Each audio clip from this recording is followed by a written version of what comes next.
Hello everyone. Today we're going to discuss Stalinism and the subject of socialism in one country.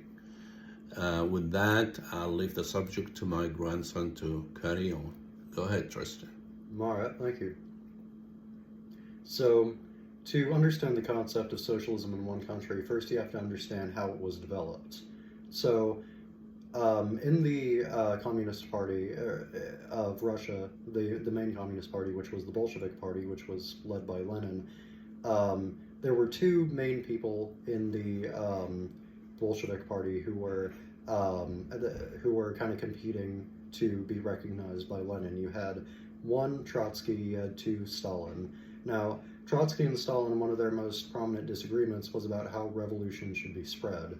Now, Trotsky and Trotskyists, modern-day Trotskyists, they believed in something called permanent revolution, which basically is the idea that revolution, in order for revolution to be successful, revolution must happen in all countries globally simultaneously. So they have to happen in every country that exists, and they have to happen all at the same time in order for revolution to be successful.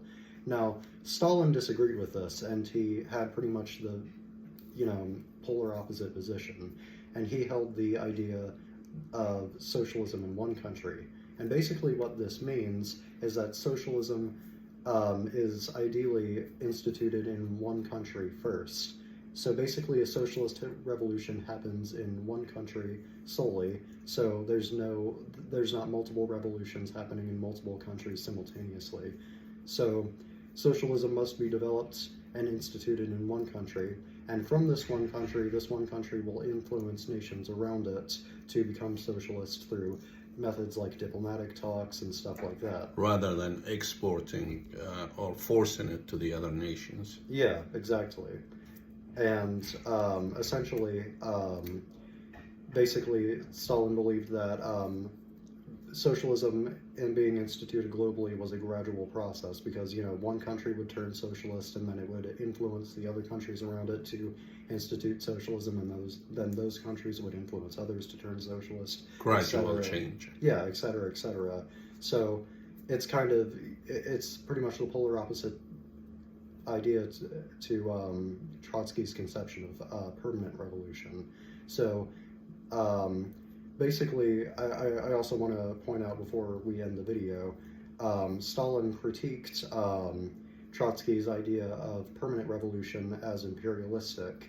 Sorry, not imperialistic, but it had imperialist tendencies, because in order for Trotsky's idea of permanent revolution to be pursued effectively, in Stalin's view at least, countries had to be invaded and exploited by more dominant socialist countries. And as we've discussed, imperialism and invasion of countries, those are aspects of capitalism. So basically,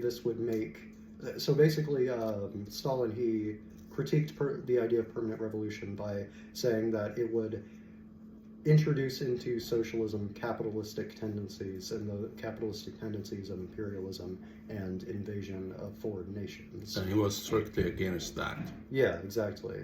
And Stalin kind of invented a new term to describe this phenomenon, the capitalistic tendencies within socialist nations. This is what we call social imperialism nowadays, and Stalin kind of came up with that term and was responsible for the popularization of that term. So that's essentially all I would like to discuss for today.